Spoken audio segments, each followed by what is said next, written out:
नमस्कार, आपके साथ मैं हूं शुभांकर मिश्रा और आप देख रहे हैं एनडीटीवी। देखिए, वैसे तो ये लाइन आपको जुलाई के महीने में रात 8 बजे सुनाई पड़ती जब ढेर सारे सवालों की बौछार करते हुए हम एनडीटीवी पर आते हैं। लेकिन जब से ये खबर आई है तब से हमारे ऊपर इस सवालों की बौछार है। बहुत सारे सवाल आ रहे हैं कि सर एनडीटीवी क्यों, क्या जरूरत थी, सब कुछ अच्छा तो चल रहा था। आपके पॉडकास्ट के माध्यम से हम देश दुनिया कि लोगों को सुन रहे थे, आपके एक्सप्लेनर के माध्यम से आम जनता की आवाज सरकार के कान तक पहुंच रही थी, आपका खुद का डिजिटल चैनल था, फिर क्या जरूरत थी? क्या आप भी गोदी मीडिया बन जाएंगे? क्या आप अब अपना यूट्यूब बंद कर देंगे? क्या वो पॉडकास्ट, वो एक्सप्लेनर नहीं आएंगे? आप तो अपनी दुनिया के राजा बन गए थे, फिर वापस आपको जाने की जरूरत क्या है? इन सारे सवालों के हम आपको जवाब देंगे। लेकिन हाँ, ये सच है कि हमने एनडीटीवी ज्वाइन कर लिया है और सलाहकार संपादक के तौर पर अब एनडीटीवी में भूमिका नजर आएगी। लेकिन आज इस मौके पर आपके सवालों का जवाब दें उससे पहले हम आपको शुक्रिया अदा करना चाहेंगे, क्योंकि ये सिर्फ मेरी व्यक्तिगत उपलब्धि नहीं है, ये आपके उस विश्वास की जीत है जो आपने मुझ पर दिखाया था। 2023 में जब मैंने आज तक छोड़ा था तो आपके भरोसे पर छोड़ा था। उस दौर में शायद ही किसी ने सोचा होगा कि मैं अपनी खुद की कंपनी खड़ा करूंगा, 4-5 मेरे डिजिटल चैनल होंगे, 50 के आसपास एम्प्लॉयज जो हैं वो मेरे नीचे काम करेंगे, मैं इस देश में हर ज्वलंत मुद्दे पर आपकी आवाज बनूंगा, हर खबर को हमारी देश सुनेगा और फिर टीवी पर संपादक के तौर पर वापसी हो। 2 साल पहले मैंने आपसे वादा किया था कि अगर आप साथ देंगे तो निराश नहीं करूंगा, और आपने साथ दिया, मजबूती से दिया। वो दौर पत्रकारिता का जब लोगों का भरोसा डगमगा रहा था, लोग ये मान रहे थे कि भाई साहब, बड़ा पत्रकार वही होता है जो या तो सत्ता पक्ष के करीब हो या विपक्ष का झंडा बरदार बन जाए। लेकिन उस दौर में भी हम दोनों के साथ नजर आए। हमने निष्पक्षता का जोखिम भरा रास्ता चुना और उस रास्ते पर आप हमारे साथ थे, इसलिए हम मजबूती से खड़े रहे। हमारे संस्थान में हमने 1 रुपया किसी राजनेता का नहीं लिया। हमारे संस्थान में हमने कभी भी आपकी आवाज से समझौता नहीं किया। ना हम डरे, ना हम झुके, ना किसी का एजेंडा चलाया, और अगर किसी ने हमारे ऊपर भी ट्रोलिंग करवाई तो हमने उसका भी मजबूती से सामना किया। ये सब कुछ इसलिए संभव था क्योंकि हम ये बात जानते थे कि आप हमारे साथ हैं। हम ये जानते थे कि आपके दिल में हम हैं, और यही वजह थी कि चाहे पक्ष हो या विपक्ष हो, दोनों नेताओं ने हमारे मंच को सहारा बनाया अपनी अपनी बात को पहुंचाने का। विपक्ष से चाहे अखिलेश यादव जी हो, दिल्ली के चुनाव में अरविंद केजरीवाल जी हो, पप्पू यादव जी हो, चंद्रशेखर आजाद जैसे नेता हो, सबसे हमने तीखे सवाल पूछे। और वैसे ही सत्ता पक्ष से चाहे नितिन गडकरी जी हो या फिर मध्य प्रदेश के मुख्यमंत्री मोहन यादव जी, उत्तराखंड के पुष्कर धामी जैसे कई मुख्यमंत्री हो, दिल्ली के चुनाव में दिल्ली के सभी सांसदों को साथ बिठाकर जनता की आवाज को उनके समक्ष रखा। हर मौके पर हमने जनता को एक माध्यम बनाया सरकार तक आवाज पहुंचाने का। हम जानते थे, हमने हर पॉडकास्ट से पहले आपसे अपील की कि आप सवाल बताइए, और आप जो सवाल हमें देते थे वो सवाल हम नेताओं से या जो भी कलाकार या जो अभिनेता, नेता, खिलाड़ी आते थे पूछते थे। तो हमने आपके साथ मिलकर एक रिश्ता बनाया और वो रिश्ता बड़ा मजबूती से चला। ये आपका विश्वास था जिसने मौका दिया, और मैं आज इस बात को खुले मन से स्वीकार कर रहा हूं कि वो जो रिश्ता हमारे आपके बीच में शुरू हुआ था, उसी की वजह से आज टीवी चैनलों ने हमें बुलाना शुरू किया, और उसके बाद हमारी शर्तों पर अब हम एक बड़े चैनल के साथ जुड़कर सलाहकार संपादक के तौर पर अपनी सेवाओं को देंगे, जहां हम आप ही की बात उठाएंगे। वो सवाल जो आप पूछ रहे हैं कि क्या गोदी मीडिया बन जाएंगे, क्या आप छोड़ देंगे, उन सवालों के जवाब पर जाने से पहले मैं एक बात आज कहना चाहता हूं इस मौके का फायदा उठाकर, कि मेरी कहानी मेहनत, हिम्मत और असफलताओं से सीखने की कहानी थी। हम छोटे शहर के लोग हैं। मैं छोटा शहर गोंडा से नोएडा आया था, और जब मैंने आज तक छोड़ा था तब भी ये बात मैंने कही थी कि छोटे शहर के लड़कों के सपने बहुत बड़े होते हैं। कुछ भी नहीं था हमारे पास, कुछ भी नहीं था। मैं जब नोएडा आया था, इंडिया न्यूज मेरा पहला चैनल था, और वहां पर सैलरी भी नहीं मिलती थी। ट्रेनिंग एंकर कहकर वहां पर लंबे समय तक मजाक उड़ाए गए। लोग कहते थे इस कमरे से बाहर नहीं निकल पाओगे, लेकिन सपने बड़े थे। वहां से निकलकर मैं जी गया, जी से निकलकर मैं TV9 गया, और फिर आज तक पहुंचा। और हर चैनल में मेरी अलग अलग परेशानियां थी। मुझे कहीं लगता था कि मौका नहीं मिला, कहीं ब्रांड नहीं मिला। आज तक में दोनों चीजें मिली, लेकिन फिर मुझे लगा कि जिस जोश, जिस ऊर्जा के साथ मैं काम करना चाहता हूं, क्या उतने अवसर मेरे लिए हैं? वो अपनी जगह सही थे कि आपकी उम्र कम है, यहाँ पर ऑलरेडी बहुत सीनियर लोग हैं, लेकिन मुझे लगता था कि मुझे मिले हुए अवसर मेरी प्रतिभा के साथ न्याय नहीं कर रहे। और मैं कभी भी उन लोगों में नहीं रहा जिन्होंने शिकायतें करके या किलस कर जिंदगी बर्बाद। जब हमने आज तक को छोड़ने का फैसला किया था, उस वक्त वो जीवन का एक बहुत कठिन फैसला था। बहुत सारे सहयोगियों ने उस दौर में भी कहा था कि शुभांकर, अगर तुम कामयाब हो गए तो ये मिसाल के तौर पर जाएगा कि सारी दुनिया से कहा जाएगा देखो उसने किया, तुमने कर लिया। लेकिन याद रखना, अगर तुम असफल हो गए तो यही सारी दुनिया तुम पर तंज कसेगी और जिंदगी में कभी टीवी पर लौट नहीं पाओगे। लोग कहते थे कि तुम्हारा उदाहरण दिया जाएगा कि देखो एक आदमी को कम उम्र में इतना सब कुछ मिल गया, उसका दिमाग खराब हो गया। लेकिन उस वक्त भी हम ये जानते थे कि अगर हम ईमानदारी से मेहनत करेंगे, निष्पक्षता से जनता की आवाज उठाएंगे, तो इस देश में जनता का प्यार जो है वो पीआर बन जाता है और जिसके साथ भी जनता खड़ी हो जाती है उसको कोई कुछ कर नहीं पाता। उस दौर में भी बहुत सारे लोगों ने आरोप लगाया था, बहुत सारी बातें उड़ाई गई थी, बट उन बातों से अलग हटकर हम आपके साथ मिलकर काम करते रहे। सच कहें तो उस दौर में भी परिवार ने भी साथ नहीं दिया था। मैंने उस वीडियो में कहा भी था कि मेरे पिताजी और परिवार के लोग इस बात को लेकर चिंतित थे कि भैया आज तक छोड़ दोगे तो शादी ब्याह नहीं होगा। वो वीडियो में पड़ा है। हमारे अपने पिताजी ने हमसे कह दिया कि यार एक काम करो यार, शादी ब्याह कर लो, उसके बाद नौकरी छोड़ना, क्योंकि आज तक छोड़ दोगे रिश्ता नहीं आएगा। वैसे पिताजी की वो बात सही थी कि शादी नहीं हुई, अभी भी नहीं हुई, लेकिन इसलिए नहीं हुई कि कोई अपनी बिटिया लाकर नहीं दे गया, इसलिए नहीं हुई क्योंकि हम दिन रात काम करते रह गए, समय नहीं मिला जीवन के बारे में सोचने का। बीते 2 सालों में हमने छुट्टियां नहीं ली, दिन रात हम काम करते रहे, बिना ठहरे, बिना रुके, अलग अलग काम करते रहे। छोटी सी टीम हमारी थी, लेकिन उस छोटी सी टीम में हम पॉडकास्ट की दुनिया में टॉप 3 में थे, हम एक्सप्लेनर की दुनिया में टॉप 3 में थे, हम स्पोर्ट्स में नंबर 1 निरंतर बरकरार रहे। व्यूअरशिप के ओवरऑल मामले में हमारे आसपास कोई नहीं रहा। यह आपकी ताकत का नतीजा था, यह हमारी मेहनत थी, लेकिन उसके साथ आपका भरोसा, आपकी ताकत थी। और इसीलिए आज हमारी जवाबदेही आपको भी है। हमने जो पॉडकास्ट शुरू किया था, आज बहुत गर्व होता है मुझे इस बात को कहने में कि पॉडकास्ट पहले केवल मुंबई तक सीमित थे। 1-2 लोग मुंबई में करते थे और उन्हीं को दुनिया देखती। लेकिन टीवी छोड़ने के बाद जब पॉडकास्ट की शुरुआत हमने नोएडा, दिल्ली में की, तो आज देश के कोने कोने में लोग पॉडकास्ट कर रहे हैं। वो हमारी पीली कुर्सी आज ब्रांड बनी हुई है। तमाम ऐसे नेता हैं जो आते हैं और कहते हैं कि शुभांकर पीली कुर्सी पर ही बैठे। तमाम ऐसे पॉडकास्टर्स हैं जिन्होंने सेम पीली कुर्सी कॉन्सेप्ट उठाया, और यह हमें एहसास दिलाता है कि हमने जो कम संसाधनों में एक शुरुआत की थी, वो धीरे धीरे वो जो बीज बोया था वो आज एक बड़ा वृक्ष बन गया।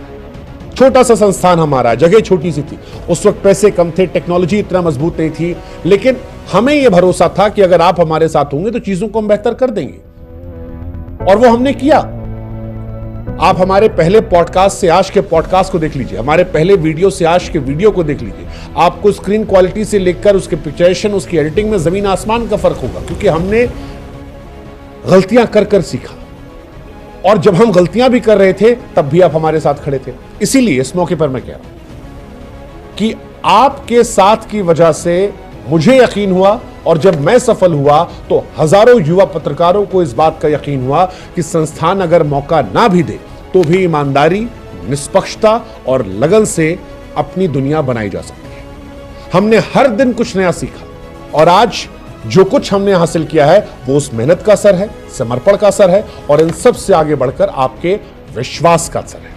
अब आते हैं आपके सबसे बड़े सवाल कि एनडीटीवी क्यों, और क्या आपका चैनल जो है वो बंद हो जाएगा। वो जो सवाल आपके मन में है कि भाई जब डिजिटल चैनल के आप खुद मालिक थे तो फिर इस कदम की जरूरत क्या थी जब देश आपको ऑलरेडी सुन रहा था। तो इसका जवाब मेरे पुराने वीडियो में भी है, जब मैंने आज तक छोड़ा था। मैंने हमेशा ये बात कही है कि आप अपने काम से प्यार कीजिए। मैंने हमेशा कहा है संस्थान मायने नहीं रखता अगर आप काम से मोहब्बत करते हैं। जब टीवी पर पहली बार कोई एक लाइव बुलेटिन पढ़ते मुझे बीच से हटाया गया था कहकर कि एक बड़े एंकर आने वाले हैं, वो उस बड़े नेता के साथ चर्चा करेंगे और आप उठ जाइए, तब भी किलसने की जगह मैंने ये सोचा कि एक अवसर है, एक अवसर जहां शायद नियति ने मुझे एक नया मौका दिया है कुछ नया करने का, और हमने किया।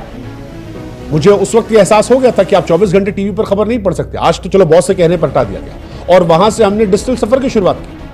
वो डिजिटल सफर जिसका शुरुआत में 2019-20 में लोगों ने मजाक उड़ाया, लेकिन आज देश के तमाम टीवी संस्थान हैं वो उसी फॉर्मेट को जो 2019-20 में हम कर रहे थे आज अपने यहां पर अप्लाई कर रहे हैं, और उसके लिए अच्छी खासी उनके पास टीम है। आप देखिए आज तमाम टीवी चैनलों के इंस्टाग्राम, तमाम टीवी चैनलों के शॉर्ट्स, तमाम टीवी चैनलों के शॉर्ट फॉर्मेट वीडियोस, आपको हमारी 2019-20 की उसमें छवि नजर आएगी। वो मोटिवेशनल कोट्स जो हमने शुरुआत की थी आज तमाम प्राइम टाइम शोज में देश के बड़े बड़े एंकरों ने उसे शामिल कर रखा है। उस वक्त हमारा मजाक उड़ाया गया था, जब टीवी हमने छोड़ा था तब भी मजाक उड़ाया गया था, और अब जब हम जा रहे हैं तब भी सवाल है। लेकिन इस बार जब हम टीवी जा रहे हैं तो हम आपको यह स्पष्ट कर दें कि हम डिजिटल छोड़कर नहीं जा रहे हैं। आज टीवी और डिजिटल की दीवारें धुंधली पड़ चुकी हैं। जो संस्थान हमारा है ये यूं ही चलता रहेगा। जो पॉडकास्ट आप हमारे देखते हैं वो यूं ही आते रहेंगे। जो एक्सप्लेनर के माध्यम से हम आपकी आवाज उठाते हैं वो और धारदार होकर और ज्यादा तीखा होकर आपको भविष्य में मिलते रहेंगे। वो स्पोर्ट्स के वीडियोस जो आते हैं वो सारे ऐसे ही चलते रहेंगे। जो कुछ चल रहा है, जो हमारा आपका रिश्ता है, ये यूं ही चलता रहेगा। इसमें कोई बदलाव नहीं होगा, बस इसमें एक जुड़ाव होगा टीवी का। और वो इसलिए क्योंकि आज टीवी और डिजिटल की दीवारें धुंधली, जैसा मैंने कहा, और अब आज के दौर में उसी पत्रकार का इंपैक्ट जमाने पर होगा जो दोनों मॉडल को साथ लेकर चलेगा। अब सवाल हुआ कि एनडीटीवी ही क्यों ज्वाइन किया? एनडीटीवी इसलिए ज्वाइन किया क्योंकि एनडीटीवी में जो बॉसेस हैं उन्होंने मुझे इस बात की गारंटी दी है कि निष्पक्ष पत्रकारिता के लिए मुझे जगह दी जाएगी। मेरे बॉस वहां पर राहुल कंवल साहब हैं और उन्होंने मुझे यह भरोसा दिलाया है कि जो सवाल आज मैं अपने एक्सप्लेनर के माध्यम से सरकारों से पूछता हूं, हर घटना पर जिम्मेदार लोगों से पूछता हूं, हर घटना को लेकर जिस निष्पक्षता से उसका विश्लेषण हम करते हैं, यही आजादी हमारे नए शो में भी होगी। एनडीटीवी पर जाकर मैं पॉडकास्ट नहीं करूंगा, एनडीटीवी पर जाकर मैं स्पोर्ट्स नहीं करूंगा। एनडीटीवी पर 1 घंटे का प्रोग्राम होगा जो रात को 8 से 9 आएगा। इस शो का नाम क्या होगा यह आपको कुछ समय पता लग जाएगा, लेकिन इतना मैं जरूर आपको बता सकता हूं अपने नए शो के बारे में कि इस देश में आम जनता को दिमाग में रखकर यह कदम उठाया गया है। हिंदी पट्टी के लोगों को दिमाग में रखते हुए कदम उठाया गया है। और यह शो वो होगा जहां पर सिस्टम को चुनौती दी जाएगी, आवाज को मंच दी जाएगी। राष्ट्रीय विमर्श से जो खबरें गायब रहती हैं आम लोगों की, जो शायद टीआरपी का हिस्सा नहीं होती हैं, उनको भी इस शो में जगह दी जाएगी। यह शो सिर्फ एक टीवी प्रोग्राम नहीं होगा, एक निडर जहां पर ग्राउंड जीरो को प्राथमिकता दी जाएगी और भारत की आत्मा से जुड़ी पत्रकारिता का यह प्रतीक होगा। यह शो भारत को उस भारत से जोड़ेगा जो शहरों की चमक दमक से परे होगा, गांवों कस्बों खेतों में बसता होगा, उनकी आवाजों को ही पहुंचाएगा। यह वो शो होगा जो उन लोगों की आवाज बनेगा जिनकी आवाजें शायद सरकारों तक, सिस्टम तक नहीं पहुंच पाती हैं, जिम्मेदार लोगों तक नहीं पहुंच पाती हैं। और अगर आपको यह लग रहा है कि यह सब कहां लिखकर आया है, कैसे मैं कह रहा हूं, किस आधार पर, तो आप वो तमाम वेबसाइट्स जहां पर एनडीटीवी के माध्यम से खबरें छापी गई है मेरी ज्वाइनिंग की, वहां पर जाइए, आप पढ़िए, जहां पर एनडीटीवी ने साफ साफ लिखा है कि शुभांकर मिश्रा की डिजिटल फॉलोइंग सिर्फ आंकड़ा नहीं है, भरोसे का प्रतीक है। वो भी ये कह रहे हैं कि जब मैं वहां जा रहा हूं तो ये नियुक्ति नहीं है, एक नई सोच की शुरुआत है। ये उस पत्रकारिता की ओर इशारा करती है जो सवालों से नहीं डरती है, जो करोड़ों दिलों की भाषा बोलती है। और इसीलिए हम भी आपसे कह रहे हैं कि जो हम शो लाएंगे वो उस सोच को हकीकत में बदलेगा जहां पर हम ये मानेंगे कि एक आम इंसान की आवाज भी अब टीवी के माध्यम से वहां तक पहुंचाई जा सकती है जो जिम्मेदार है। आपने जो साथ दिया वो शायद मुझे हमेशा वो हौसला देगा कि जीवन में मैं कभी समझौता ना करूं। वो ऊर्जा जो काम को लेकर पैशन के हमारे साथ थी, उसमें आपकी ताकत, मेरा अनुभव मुझे लगता है कि अब आने वाले दौर में एक नई क्रांति की शुरुआत करेगा। ये हिंदी पत्रकारिता की शायद एक नई सुबह होगी। ये शो न सिर्फ खबरों को दिखाएगा बल्कि सवालों को उठाएगा जो पूछे जाने चाहिए। मैं कभी भी उस पत्रकारिता का हिस्सा नहीं बनूंगा जहां पर समर्पण होता है, पूर्ण समर्पण। मैंने सच को सच, गलत को गलत कहा। मेरी पत्रकारिता के मायने हमेशा से रहे हैं कि आप दोनों पक्ष को बराबर अवसर दें, दोनों पक्ष की आवाज को सामने रखें, दोनों पक्षों से संवाद रखें। जो जरूरी सवाल है वो पूछे जाए। जब विपक्ष का नेता हो तो वो सवाल पूछे जो सत्ता पक्ष पूछना होता है, और जब सत्ता पक्ष हो तो वो सवाल पूछे जो देश की जनता और विपक्ष पूछना होता है। ये मेरी नजर में पत्रकारिता का एक तरीका रहा है जहां पर सच को सच और गलत को गलत कहने की हिम्मत हो। मैं उन लोगों में से नहीं हूं जो ये मानते हैं कि पत्रकारिता में आपको साइड लेना जरूरी है। इस देश में जैसे आम इंसान के देखने का नजरिया होता है, खबरों को देखने का नजरिया हमेशा मेरा वही रहा कि आप नीतियों का समर्थन कीजिए, नेताओं का नहीं। मैं उस पत्रकारिता से अपने आप को नहीं जोड़ पाता जहां पर एक तरफा समर्थन या एक तरफा विरोध होता है। मैंने हमेशा अपने आप से उस तरह की पत्रकारिता से अपने आप को अलग किया है और शायद यही देखकर आप लोगों ने मुझे पसंद किया है। और अभी भी जब ये टीवी का माध्यम आएगा तब भी यही अंदाज जो है ये आपको आगे मिलता चलेगा। हाँ, मेरी पैदाइश टीवी की दुनिया में हुई थी। लाइट, कैमरा, एक्शन मेरी पहली पेशेवर पहचान बनी थी। लेकिन मैं इस हकीकत से पूरी तरह से वाकिफ हूं कि मेरी असली पहचान जो देश दुनिया में, जो घर घर में मेरी पहुंच हुई, वो पहचान मुझे डिजिटल ने दी। डिजिटल ने मुझे वो आज़ादी दी जहां पर टाइम स्लॉट की पाबंदी नहीं थी, जहां पर बॉसेस के दिशा निर्देश नहीं थे। यहां पर हमारे आपके बीच में सीधा संवाद था और आपके बीच का लड़का इसी वजह से उठकर वहां पहुंचा जहां देश दुनिया के तमाम प्रतिष्ठित लोग मेरे छोटे दफ्तर में पहुंचे और हमने उनसे आपके सवाल पूछे। जनता के सवालों को सीधे उस व्यक्ति से हमने जोड़ दिया। और कोई भी पॉडकास्ट आप उठा लीजिए, हर व्यक्ति को लेकर जो सवाल आप पूछना चाहते थे वो हमने पूछा।